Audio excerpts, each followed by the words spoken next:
This is Caps PA announcer Wes Johnson, and you're listening to Board the Pod!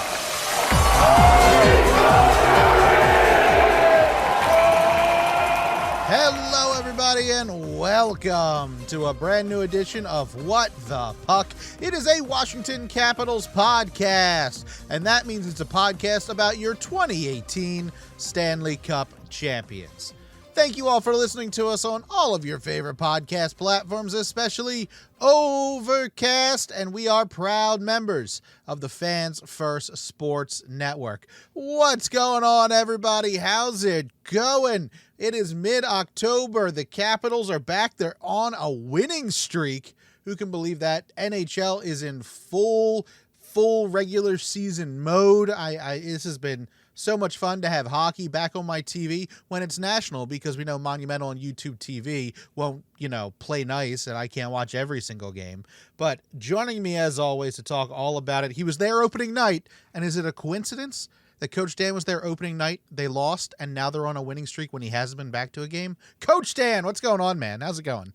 Let me just say, it's a good thing we're not live streaming this thing, considering the specific finger I just held up. No, I'm good, man. You talk about how Monumental and YouTube not getting along. Monumental and Fire Stick not getting along. I can't get this freaking app to work on any Fire Stick connected device.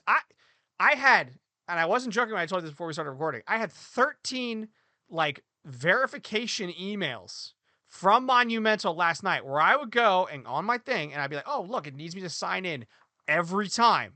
So I go and I do that. And it's like, go to your email to click sign in. So I would go and do it. And I hit the button. It would be like, cool. And then it would do a thing on the TV. And then it would be like, all right, put in your email. And I was like, I just did that. Okay. I'll put it in again. Okay. Sign in. Okay. I promise I'm me. So I would go and I would sign in. And then it would be like, check your email. And I'd be like, oh no. Oh, we're in a cycle of doom. This is never going to end.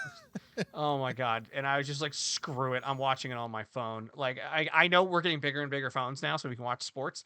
And apparently that's what Monumental requires you to do. They must have like stock in both Samsung, Android phones, whatever, Motorola and Apple, because they won't work on the freaking Fire Stick. It drove me bonkers. But as you said, they are on a 3-game winning streak. Fun fact about these Washington Capitals under Spencer Carbery. Apparently, he's lost every home opener or first game of the season. Something like that. It's only his second year, right? Third. Oh, it's his third. Okay. Yeah. So am I wrong? No, that's right. Right? Yeah, because they kind of snuck into the playoffs and everyone thought they're going to suck 2 years ago. Right. And last year they were like, all right, they're going to be okay. And they're like, oh, they're actually pretty good. And then this year, I mean, they're 3-1, but and did you listen to Caps this morning the next day? And all the players were like, yeah, we just didn't get our normal routine to get ready to go. And I was like, I don't know if that was your issue, guys. In that first game, your issue was the fact that maybe some of you didn't play enough in the preseason and your timing was off, because they could have had 3 or 4 goals in the first period in game 1. I was sitting in 4-17, 4-14, something. 4-12, something around there. But I was sitting up in the corner on the end, the Caps shoot twice. And there are so many times where I was like, yeah, no, really? You didn't hit the, and, oh, no, still didn't go in. It was so frustrating in that game against the Bruins, because they could have scored 5, 6, 7 goals in the entirety that was that game, considering how many opportunities they had and how many times they just weren't on the same page, and the passing was just not crisp enough. Everything was a second behind or half a second behind, and that's what got them in the end. They were easily the better team by far against Boston, and they choked. And they've now gone on this 3-game winning streak with wins over the Islanders, the Rangers, and the Lightning, who, the Rangers, what was it, 1-0.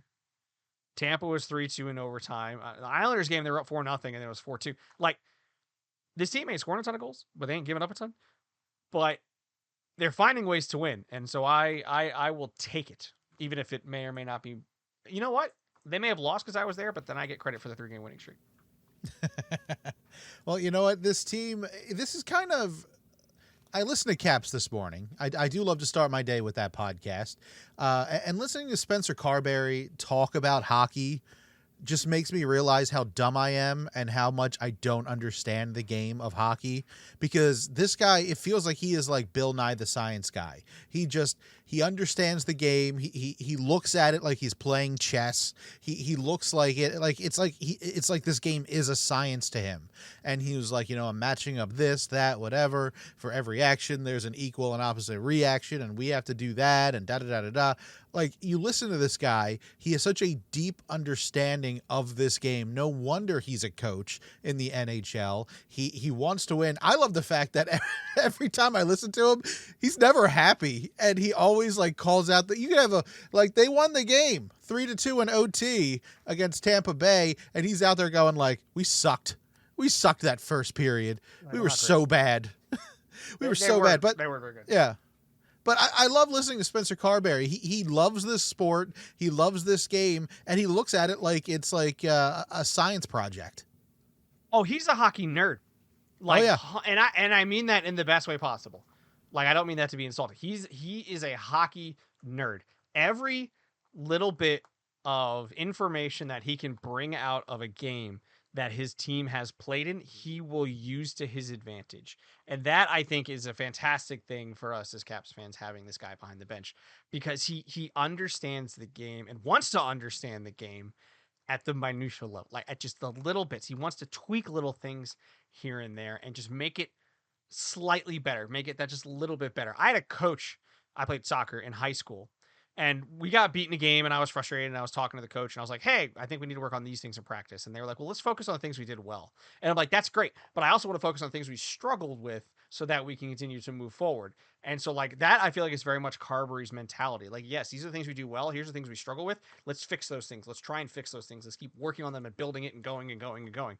And that's what you need, someone who's that dedicated and that involved and that much understanding of the game at this level to be able to push this team. And that's why I think, to an extent, with a not very talented team in his first year as a head coach of the Capitals, they were able to get to the playoffs. I think that's why in his second year, with all of the new guys that was like 7 guys that they brought into the team or something like that from outside of the organization prior to the start of, or prior to the end of the last season, or the prior season, I should say.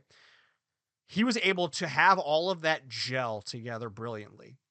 Like, that was incredibly impressive and difficult task, to be able to have all those new guys come in and have everything fit perfectly between the front office and Carberry and his coaching staff. It's not just Carberry.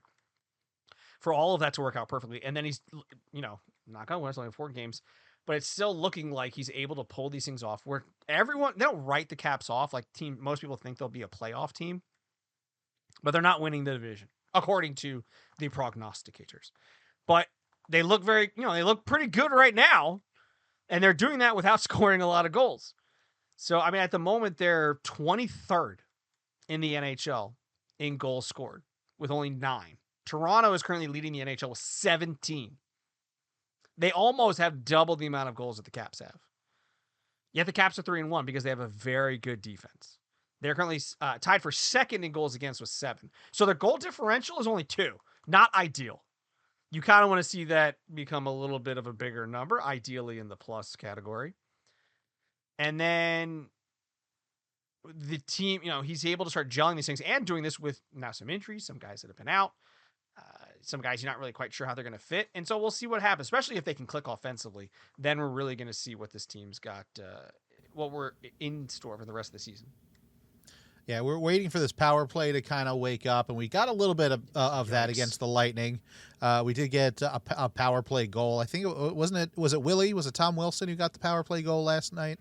Pretty sure. Yeah, well, he was playing out of his mind, but some people were like, "Well, Team USA he was showing off, or Team Canada head coach is the Tampa Bay's head coach. Wonder if I should play really well for that." And that he wants to play so badly. Yes, he does. Yes, he does. The Canadian team, although slightly off tangent, we're talking about going to the Olympics. Did you see the information about the NHL's not happy with the IOC right now?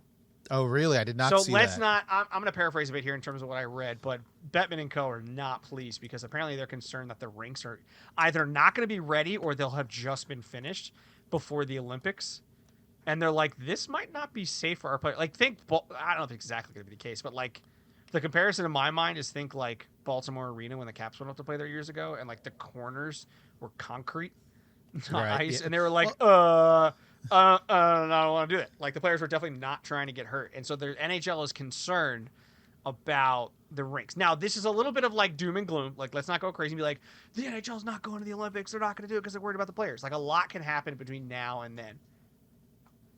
Wasn't that the same issue with Sochi? I'm pretty sure Sochi was the same issue where, like, the living quarters for the athletes wasn't done yet by the time everyone was supposed to move in. And, like, pictures were like it was cardboard boxes that they were using for beds. It's like, what? That don't seem right. So, so that's something to just kind of, like, monitor in the background as we get closer and closer to the Olympics. Like, time is not a factor, but it's going to become one pretty soon. But shifting back to the Caps, like, that definitely was... I have to imagine that was part of Tom Wilson pregame was like, I need to ball out tonight. Like, I need to go and show him, like, hey, you need a guy like me. A big physical guy. Now, the thing is, as a member of this country, I would like for Canada to lose. But if Canada happens to win, then, well, I mean, I want the U.S. to win, obviously. But if they don't, then, it'd be nice for Tom Wilson to get a gold medal. That'd be kind of cool. Yeah, absolutely. I mean, someone on the Capitals to be involved. We had no one at the Four Nations whatsoever, so would be nice to have someone. Benefited them in the end. I thought it would, but then they were out. They got beat up by Carolina. Well, yeah, but Carolina. I whether they were playing or not in it, Carolina was going to win that because like Carolina's let's not take it away. They're a good team. They're a very good team. Or they were last year, right? It's too early in the season to really. We can guess, but we don't really know how things are going to go. There could be a lot of changes that go on throughout the rest of this season. Crazy things can happen. So it remains to be seen what is going to happen in the season. But what we do know is that the Capitals are 3-1, and on top of the division, right? Did I make that up? I'm pretty sure they are, but we have to give so much of this credit. Like you already brought it up. No, Carolina's 3-0. Caps are 3-1. So they've played one less game. So technically they're on top of the division because they're undefeated. That's fine. But, you got to give credit where credit is due. This goalie tandem that the Capitals have, absolutely amazing stuff. We're 4 games into the season, and Charlie Lindgren already has a goal save of the year candidate.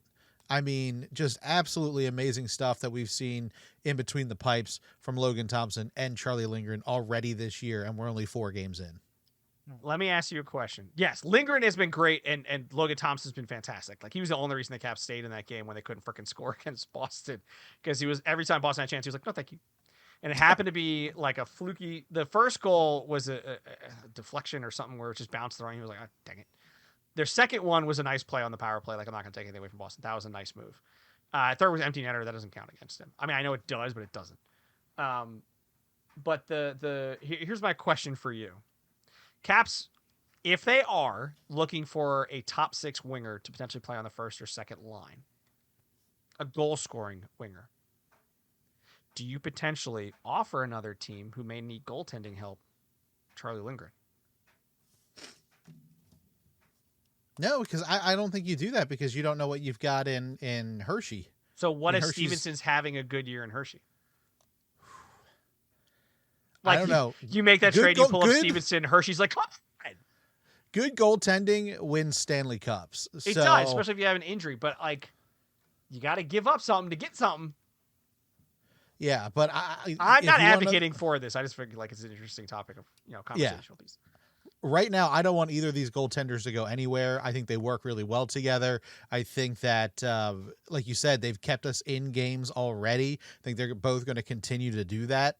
I don't see any way how you let either of these guys walk. Like I said, good goaltending wins Stanley Cup championships. You need both of these guys there. Look at when the Capitals did win. Holtby was not even the starter. You had Philip Grubauer starting off the first round in 2018, and then you've got Holtby coming in and playing like he's about to lose the job or something like that. So you need 2 goaltenders. We've got 2 solid guys here. Both of them pretty well priced as well. So, I mean, I would not mess with that in any way. I wouldn't do anything like that. If you're going to let anybody go, you stay away from the goaltenders. I mean, I'm not advocating, and I don't think that's necessarily going to happen. I found it interesting. The one thing working against my proposed thought was like, my proposed thought, does that even make sense? Was he's 31. So like, if you're a rebuilding team or you're a team that's like, hey, we'll take a goaltender, a guy who's really good for us that could work for the future, you're going to want someone who's in their like low to maybe mid 20s, not a guy who's 31. So I doubt that even would happen, but it's, like I said, if you want to get something, you got to give up something. And with this team not scoring a ton of goals right now, it's certainly something that I have to imagine. Maybe not at the moment, but at some point in the future, if they continue to struggle to score goals, even if they are winning games, they're gonna have to look at the around the league and go, who's struggling right now? What top six winger, what top six forward could we take or get? Not take. That sounds like you just take the dude, don't give anything back. They're gonna want something. Outside of a high pick, what are you willing to give up? And when you have two really good goaltenders, someone wants one of them and it's not your starter, it's not necessarily the worst idea. But like you said, having a high quality backup that can step in if there's an injury or poor play by the starter is extremely beneficial and can really help a team in terms of getting into the playoffs and getting through the playoffs. Like you talked about Grubauer, a little bit of a different situation, I think, in terms of Holtby wasn't playing very well towards the end of the season, whereas Grubauer was playing out of his mind. And I wonder to an extent how much the moment got to Grubauer's head or just his play. And then Holtby was like, yeah, I'm shutting everything down when I get back. Like, screw, I mean, this is obviously not what he thought, but like, or maybe it was, screw you guys for taking me out. And he played out his mind. I mean, to be fair, Holtby was a fantastic goalie throughout his career. So, I don't expect them to move Lindgren. I think they signed him to a longer deal with the intention of keeping him around. I don't think they necessarily want to lose him.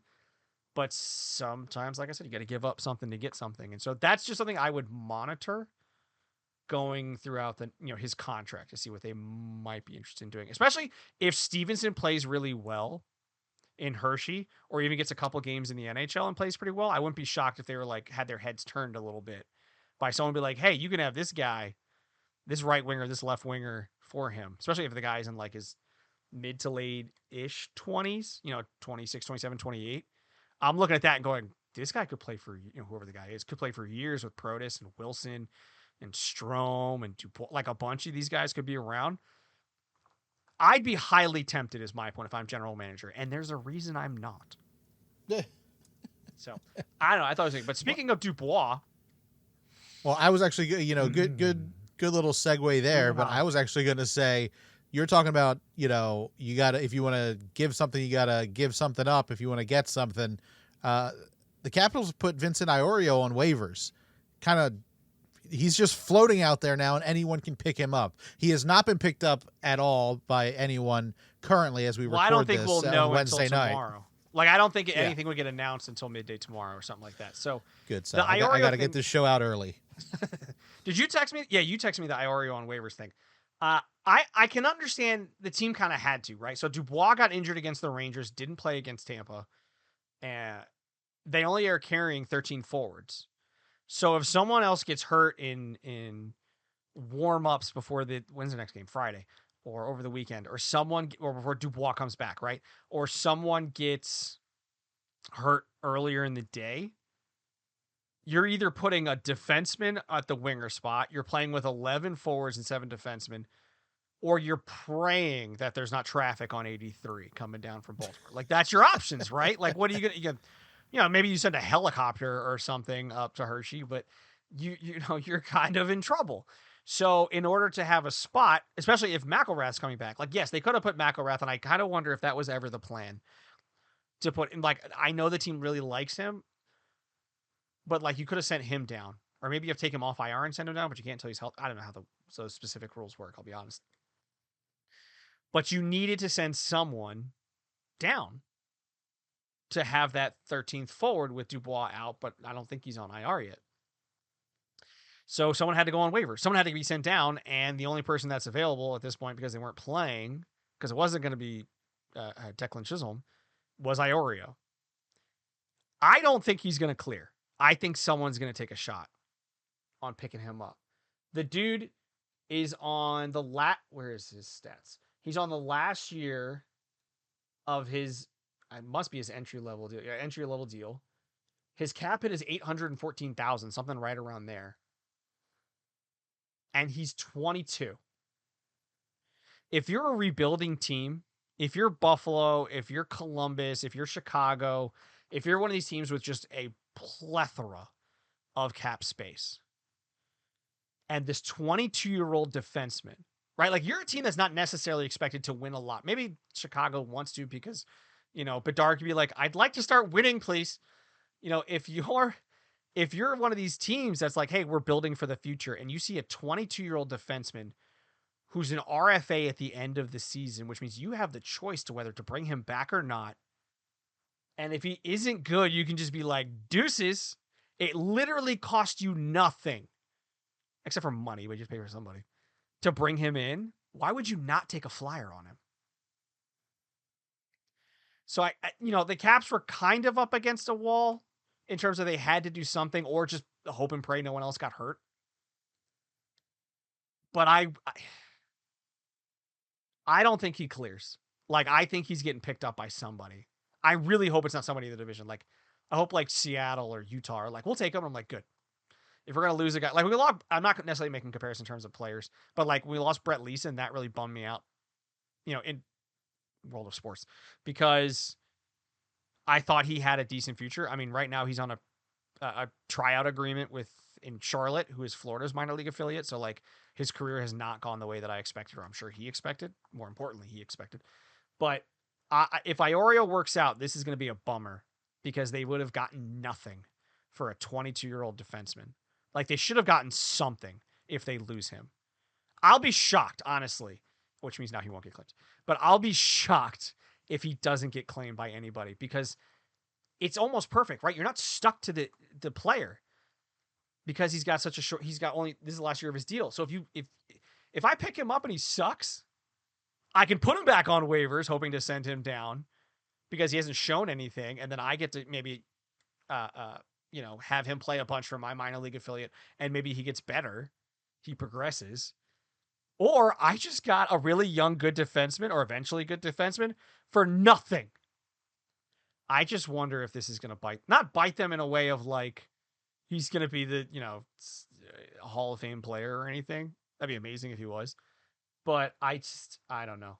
I also have to think that they were like, to some extent, they were like, you know what? We do have some decent depth defensemen coming up. Not depth, but like prospects. And we're willing to lose him knowing we have these other guys coming up, especially with Cole Hudson coming up. He's in college right now. My thing isn't losing Iorio. Like, if they traded him and got, another prospect, a highly rated prospect or somewhat highly rated prospect or a pick, second round pick or something for him, I'd be like, all right, they got something for him. Losing him for nothing, to an extent, to me, that shows a poor work by the front office.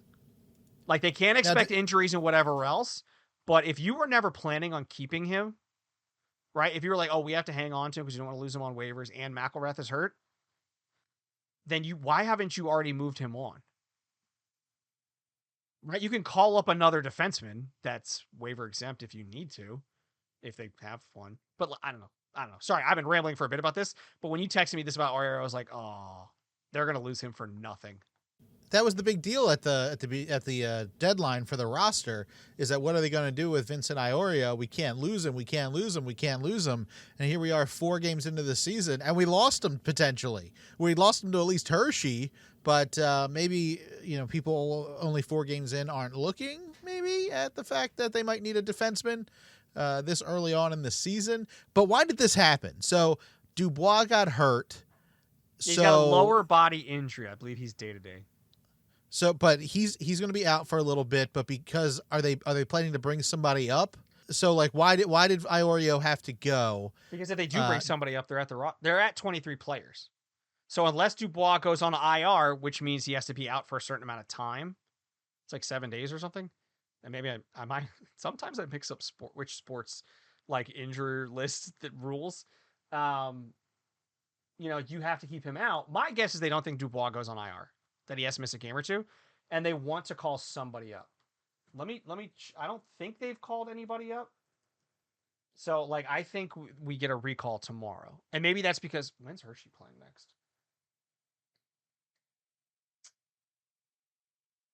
And with Dubois out, we got to talk about McMichael and his flexibility and how having him and LaPierre and Dubois and Strome and Dowd is incredibly beneficial for the Caps. We'll talk about that in a minute. But no, I don't think they've called. I don't think they've. Sorry, I'm reading something else from Bailey Johnson. I don't think they've called anybody up at this point. I wouldn't be shocked if they did tomorrow, but their next game is until Friday, so they have some time before they have to make a decision in terms of who to call up. And like, do you call up an older dude knowing that he's just going to sit in the press box? Do you call up Miro? Like, do you call up Cristal and like give him some ice time? So like, my thing is, if Iorio was never going to be the guy to play, he was clearly the 8th defenseman, and McIlrath gets an injury, they needed to be working the phone lines and be like, look, we're going to lose this kid for nothing. We need to move someone else out if we want to keep him, or we need to move him out. Now, here's the thing. Let's say they lose him, a la Chris Bork. I think this is still the rule. If you lose him, you can claim, if he gets put on waivers by the team that claims him, the Caps, I believe, can claim him if they get him back and then send him straight to the minors, and he doesn't have to go through waivers because he was the team they were originally with. My thing that bugs me isn't that they're going to lose him. My thing that bugs me is that they're going to lose him for nothing. And that's just bad work on the front, the part of the front office, that you have an asset. Like, he's a person, he's a human being. I totally get that. But you have to kind of, to an extent, that's the world of sports, right? If you want to go into professional sports, you understand that you don't always have control of where you're playing. And that's just the life of someone who plays professional sports. Unless you're a superstar and you get a no trade clause, like you have all this control.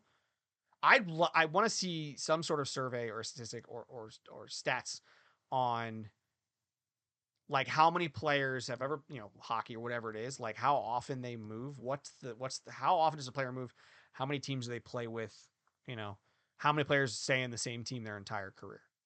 I'd be very curious to see that. I feel like in the NHL, it's really just the stars that stay there their entire career. I mean, look at the Caps. Their core was Ovechkin, Backstrom, Carlson. When they won the Cup, Holtby, actually, a decent amount of those guys played most of their career with the Caps. Oshie had time in St. Louis. Holtby kind of bounced through Vancouver and Dallas before he wrapped it up. But no, anyways, like it's bad asset management is my point about Iorio. If the grade 8 can get traded, anybody can get traded. Well, he ain't getting traded. The great, no, well, I'm sorry, the great one. Yeah, the great one. The great one. Anyone can get traded. That's 100%. No, Gretzky can get traded, 100%. But my thing is, like, I get that players move around and, like, but the reality is Iorio is an asset. He's a person, but he's an asset. Every player on every team, to some extent, is an asset, right? They have a value associated with them. Some guys are worth more than others because of their skill set, their position, what other teams need, right? One player can be more valuable to another team. Team A's player can be more valuable to Team B than Team C because Team B needs more players of that person's position, right? Iorio has value because of his age, because of his skill set, and because of the projection of where he was going to be in his career and where he was drafted. His age. So, and the Capitals are going to lose, likely, again, I'm projecting here, but I'm expecting them to lose that valuable asset for nothing. This isn't trading Siegenthaler, who's been really good with New Jersey, because he doesn't fit in with the head coach who was a bad fit for this team from the beginning. Because you got something for him. You're not getting anything if you lose Iorio on waivers. And that is a bummer. Did he hit the ice at all? No. He's been sitting the whole time. No, and I could be projecting about a guy who's not going to make it in the NHL, for all I know, right? I hope he does. Just not against the Caps. But, like, I could just be rambling about something that ends up, a year or so down the line. You're like, you're wrong about him. And I was like, no, I guess. But to me, it's still, it's the lack of return on a valuable asset You're not trading Carlson in his prime. You're not moving a highly skilled NHL player. You're losing a prospect, but for nothing? What are we doing? Right? This is a team that wants to win, which means they're going to draft and is winning, which means you're going to draft later in upcoming NHL drafts. You're not going to have a top 5, top 10 pick. So when you have something that actually has some value, you need to get something in return for it. And if they lose them on waivers, they've got nothing back. It was a waste. And that's what bugs me. I fully expect him to get picked up. Would Ottawa? I don't know what Ottawa's defensive situation is like. Let's see. They have, a decent amount of cap space, right about the same amount as the Caps. They have got some older defensemen. They've got some younger defensemen. They have a couple guys. Nick Jensen. He's scheduled to be an unrestricted free agent. They have another guy who's 24. He's going to be a restricted free agent. The other thing is, if you're an NHL team, if you pick a guy, I believe you drop to the bottom of waiver. So our team, is someone going to take a flyer on him knowing that they may not get to take the next person they might want off of waivers? So there's a lot of different pieces that go into it. I think someone takes a shot on him and picks him up. Hopefully they don't, but I don't see how any other team will look at Vincent Iorio and be like, nah, we don't need him. So, I mean, there's got to be a team out there that would claim him. Yeah, right? Somebody will. A rebuilding team, 22-year-old defenseman, doesn't cost a lot of money, and if he doesn't work out, you just let him go.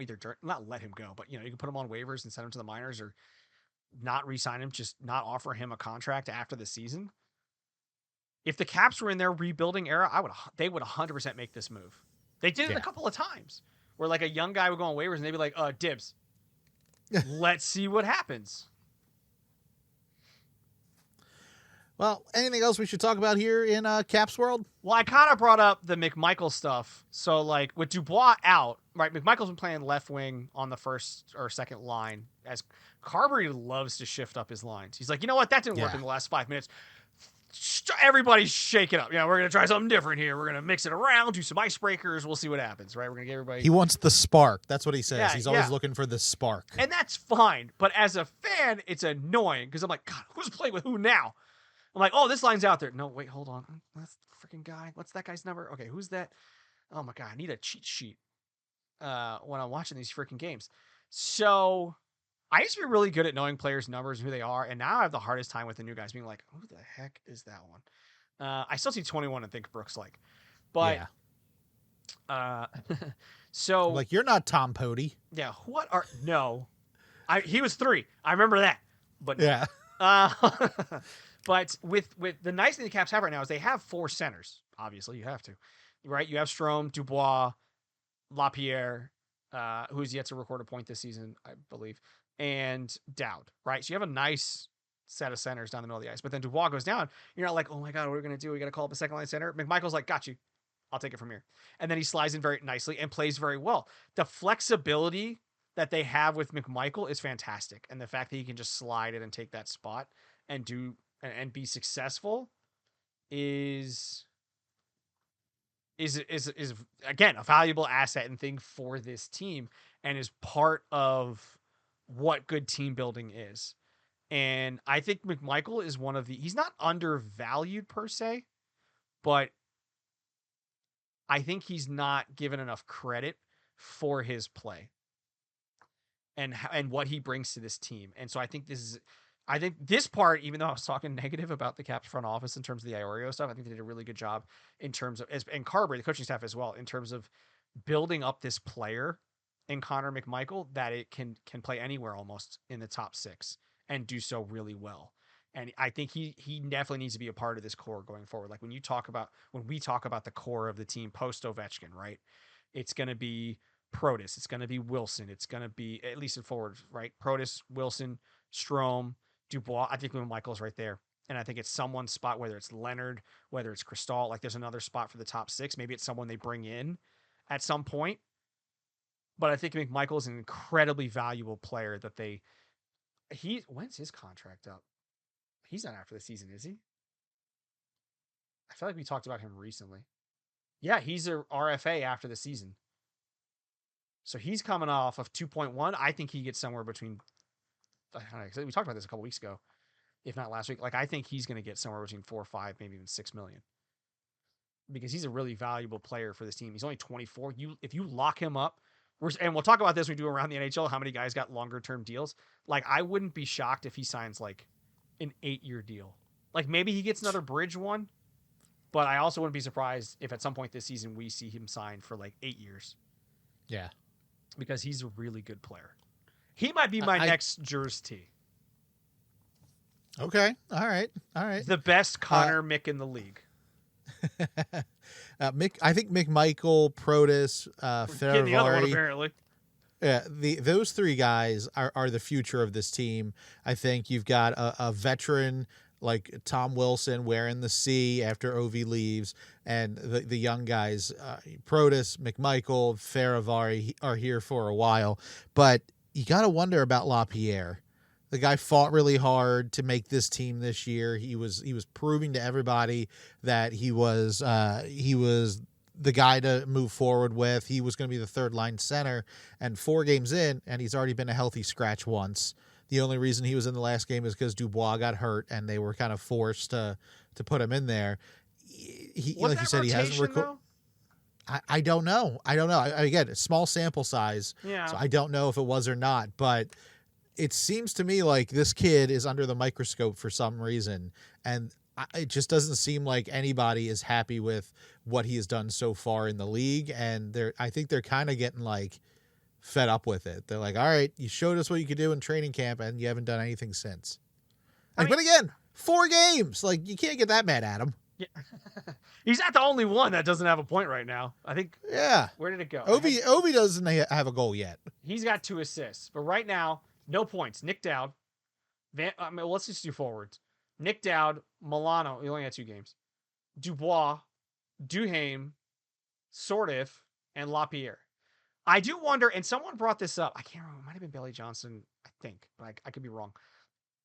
But I feel like Carberry wanted to get a little rotation there because he wants to keep guys fresh. Like, I think Van Riemsdyk also sat out for a game, but I wonder if that was just to give Chisholm a game and keep him fresh. Because remember when they went into the playoffs and then Ferravari went out, Alexiev came in and he was rusty. And it wasn't his fault, right? Like, if you don't play a guy most of the season, he's going to come back and be like, what do I do? Where am I supposed to be? Like, you need a bit of a refresher. So I feel like that might have just been a rotational thing. But let's see, once Dubois comes back, or if they call someone up and it's like a center and takes LaPierre's spot, then you're like, ooh, there might be more to this than what we're seeing right now. I am on, side bit here, going back to what we were talking about with McMichael. I'm on Fanatics right now, and I can't get a Connor, like, he's not a selectable player, Connor McMichael, to get a custom shirt. You got to go down to what used to be Kettler. No, like, they have a bunch of other dudes here, like everybody. Zach Funk is a guy, and no offense to him, but like, he's a prospect, right? Like, I can get his name customized on a shirt, but I can't get Connor McMichael. What the hell, Fanatics? That makes also, I don't know why I picked that shirt. That shirt is fugly, but what? I'm sure I can just put his name and number in and it's fine, but that makes no sense to me. That's what I had to do back in 2020 when I wanted a Chara shirt. I had to put his name and number in manually to get that made. That just, what? It makes no sense. They have every player but Connor McMichael, I'm pretty sure. That's really weird. Yeah, I don't know. I gotta stop hitting my microphone. You can still get TJ Oshie, who's working for ESPN now. Oh, can you? I didn't even notice that. Oh, wait, no, you probably I don't see one. It doesn't matter. The point is, Fanatics is stupid. Anyways, so yeah, let's wait before we start like thinking that LaPierre is not a problem. Like, I don't think he's in the locker room stirring stuff up. Like, he's not the only guy right now that hasn't recorded a point. I think if he becomes a healthy scratch more often than not, they might look to move him on. Yeah, I was surprised that he already was a healthy scratch. Like, all the pressure was on this kid in training camp. Spotlight was on him. We talk about McMichael being so great. Sorry to interrupt. He's got 1 point. So let's all, maybe we should all pump the brakes on the stats right now is my point. Except for Protas and Wilson, who are leading the team in points. Protas has got 3 goals, 2 assists. I get a Alexi Protas shirt. I already have 1,000 cap shirts. I'm going to get more. My wife's going to yell at me. She's like, what? Although Fanatics right now, 65% off certain things. Ooh. Yeah, right now, nice. for a customized t-shirt, this personalized Midnight Mascot t-shirt, customized, $40.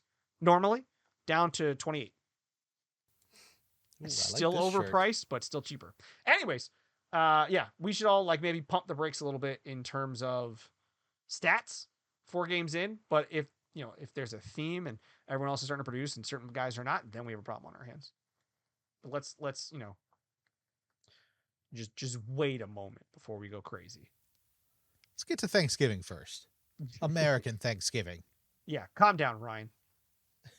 Like how we just randomly call out Ryan. What anything else we should talk about here in Caps World? Yeah, the Monumental app sucks. I just want to bring it up again. Yeah, it is awful. I don't understand. Become friends with YouTube TV again. I told you 4 times. Jerks. Yeah, well, that whole thing, I'm staying out of that because that's just I think everybody sucks in that thing. Everyone's like, it's not us. I'm like, no, you're part of it. Yeah, you're definitely part of it. But we have an app. No, you don't. It's awful. It's awful. All right. Well, that's it for what's going on in Caps World. Let's take a quick break, and then we'll be back with Down on the Farm.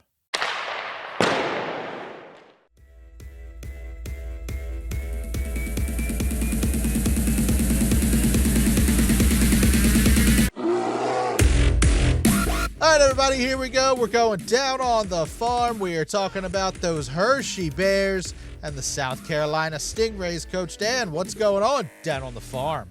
Well, let's start in Hershey, where the Bears season started less than ideal.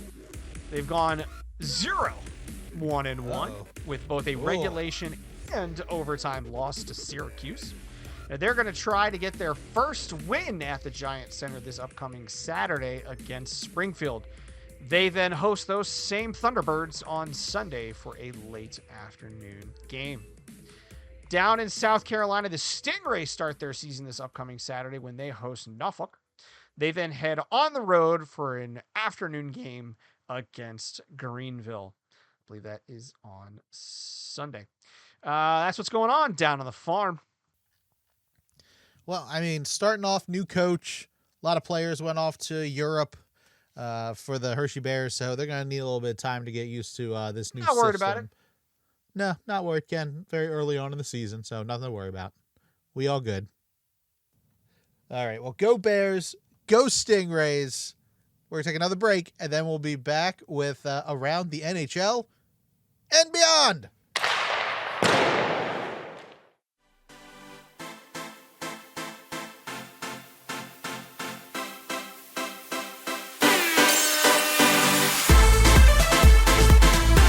Welcome back to the show. We are ready to go around the NHL and beyond because there's plenty going on in the world of hockey. So, Coach Dan, catch us up. What's going on around the NHL and beyond? There's plenty going on, but it's mostly guys getting fined and suspended.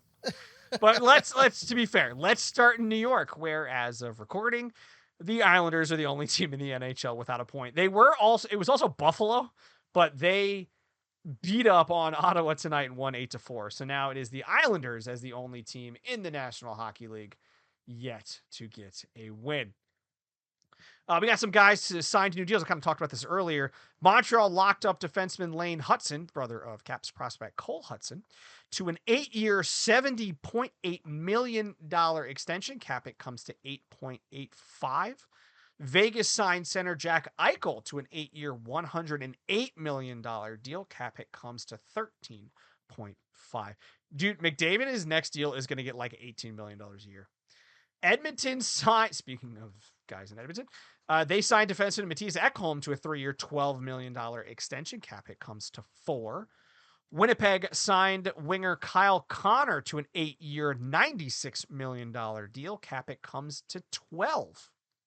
Now let's go back to October 6th, where Tampa Bay's Scott Sauerbrunn was suspended for 4 games for roughing Florida's Aaron Ekblad. In that same game, J.J. Moser boarded Jesper Boquist, which led him to being suspended for 2 games. Now, this is the game, I don't know if you saw this, is the game where there were so many penalties called that the refs and officials actually lost track of who they'd kicked out. And I say that because there was a goal that was scored by Florida later that ended up after, like, I think a decent amount of time after actually got disallowed. This is a preseason game, but it got disallowed because Florida's Nico Mikola, he got an assist on the goal, but he got kicked out already. So he wasn't actually supposed to be playing, but he didn't know he got kicked out. The refs didn't realize they'd already kicked him out. So they had to go back and be like, dude, you need to leave, and that goal doesn't count anymore. So there's so much to this story, but like Tampa had called up 6 players from Syracuse just for that game. And collectively, those 6 players got 77 penalty minutes. This Tampa-Florida rivalry, now that both these teams are good, is getting serious. So much so that Bettman stepped in. He fined Tampa Bay $100,000, as well as Tampa head coach John Cooper $25,000, because clearly they were trying to do something by calling up these dudes and all of them getting into like fights and stuff.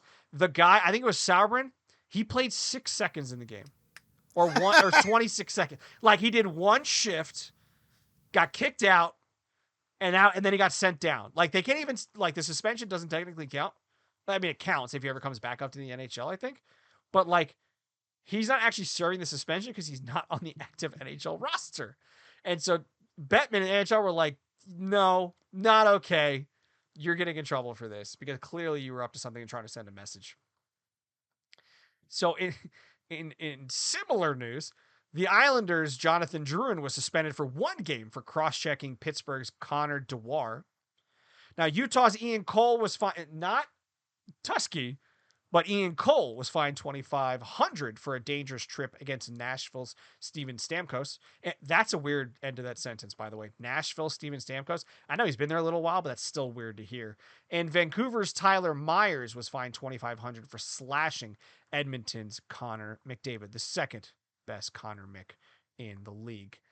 There were a couple other fines going back a little bit, but probably from the same game. Roman Schmidt of Tampa Bay, he got fined for, let's see, a little over just about $2,100 for cross-checking Carter Verhaeghe of Florida. Tampa Bay's Gage Goncalves. It's too many consonants in that name. He got fined for cross-checking Evan Rodriguez of Florida. Just everybody in that game was being a jerk. And then actually Florida's AJ Greer got fined just about $2,200, a little over, for roughing Brandon Hagel. Can you imagine if you're like the NHL's Department of Player Safety and you see what's happening and you're like, come on. You just made so much work for us right now. Or you gave us something to do. But they had to watch that and be like, all right, hold on. Let's slow-mo. Okay, that guy punched somebody. Nope, that guy. No, hold on. All right, back it up. No, that guy hit that. Okay, he's getting fined. Like, that had to have been a pain in the you-know-what to figure out everyone that was being a jerk during that game and what they had to do with them. But, yeah, that's the news from the past week in the NHL.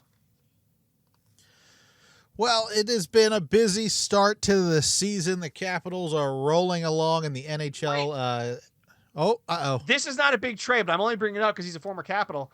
Phoenix Copley, who if I remember correctly, was put on waivers and claimed by Tampa, just got traded back to LA for future considerations. Darcy Kemper and Phoenix Copley, another Washington Capitals duo in LA. All right. Well, I'm glad I looked real quick because that's kind of funny and stupid, but whatever. The NHL's weird sometimes. Yes, it is. Yes, it is. Well, hey, Coach Dan, is that the show? I think that's it, buddy. All right, everybody. Well, if you would like to continue the conversation with Coach Dan or I, you can.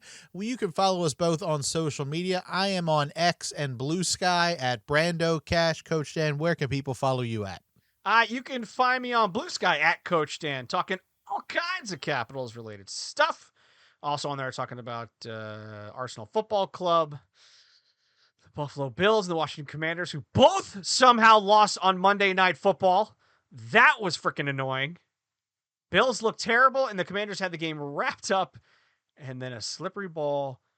I dropped it.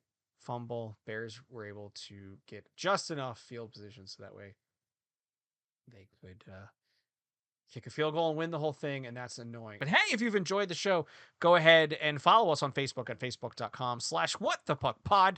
It's where we post when new shows are coming out, as well as all sorts of things related to the Washington Capitals, the Hershey Bears, the South Carolina Stingrays, maybe starting the Utah Mammoth, or at least just their mascot, and things with the National Hockey League. That's facebook.com/whatthepuckpod.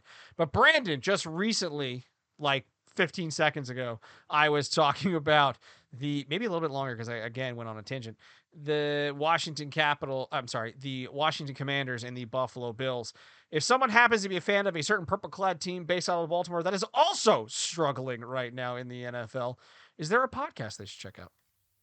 That's right. You can check out my Baltimore Ravens podcast called The Call. Me and my buddy Josh cover all things Baltimore Ravens. Even if they suck this year, we're still talking about them, and we're trying to figure out what the next step is. They're on a bye week at the moment, so we're hoping that some players can come back after the bye week and not be as injured as they once were. So check out The Call podcast wherever you listen to this podcast.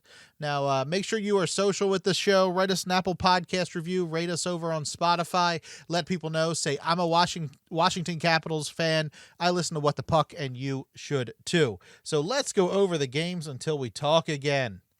On Friday, October 17th, the Capitals welcome the Minnesota Wild to D.C. Don't you know? That game's at 7 o'clock. You can watch that one at on the Monumental Sports Network if their app decides to work. And then on Sunday, the 19th, the Capitals are up against the Vancouver Canucks in D.C. 12:30 start there, and that game is on the Monumental Sports Network. And then on Tuesday, October 21st, the Seattle Kraken come to town. 3 home games in a row. They'll be coming to D.C. at 7 o'clock on Tuesday, and you can watch that one on the Monumental Sports Network. And then Coach Dan and I will be back. Man, 3 home games. Little homestand right there. Tampa, Minnesota, Vancouver, Seattle. That's a nice little break for the guys, not having to hit the road. And then you look at it after that, they go to Columbus, and then they're right back in D.C. Then they go to Dallas. That's as far as they're going. Wow, this October's not bad for the boys. No, in terms of schedule, I mean, a lot of home games, which means it's probably going to come back to not haunt them, but it's going to go next month to an extent. It kind of goes the other way with a bunch of games on the road. That's pretty even. December, maybe not as much. But they've got some good games, some good tests coming up in these next few games. Curious to see how they do. Vancouver, I have to go back and look at the stats. It's so early, like it doesn't really matter how other teams are doing to an extent because it's still early in the season. A lot of things can happen and change. Vancouver is struggling out the gate. They're 1-2. Who are they playing? Columbus right now is 1-2. Seattle is 2-0-1. So, it's early. It's early. Each of these games is going to be a test. Right now, the Caps need to focus on what they need to do, getting their, stuff together, start scoring some more goals, and keep preventing only so many. That's how you win games. You put the puck in the back of the net more times than the opponent does. That's what I've heard. That's what you got to do. Well, that is pretty much it for the show this week. Everybody, say it loud, say it proud. Let's go, Caps.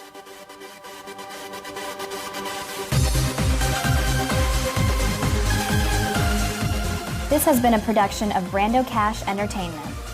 Music by DJ Wolfman. Voiceover by Sarah Jacks. For more information, go to brandocash.com.